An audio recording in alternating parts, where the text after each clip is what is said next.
Hi! Ano kaya kung magluto tayo ng chicken biryani? Hindi, tsambahan ko kaya yun. Tara, luto tayo. Let's go. Siguro sa ngayon, kilala niyo na ako. Alam niyo na pag may cravings ako, imbes na umorder ako at huwag pahirapan yung sarili, gagawin ko na lang sa bahay para madami pa kami makain. Chicken thighs. So ngayon, Indian food naman yung natripan kong kainin.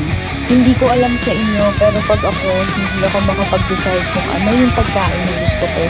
Indian food lagi yung takbuhan ko.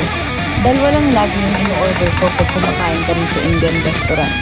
Butter chicken with garlic naan and chicken biryani na sobrang maanghang. Yung butter chicken, ilang beses ko na siyang nagawa dito sa bahay. Pero itong chicken biryani, ngayon pa lang. So far, I'm doing good and ilalagay ko yung lahat ng ingredients sa comment section. Kasi hindi na kasya pagka sinabi ko dito.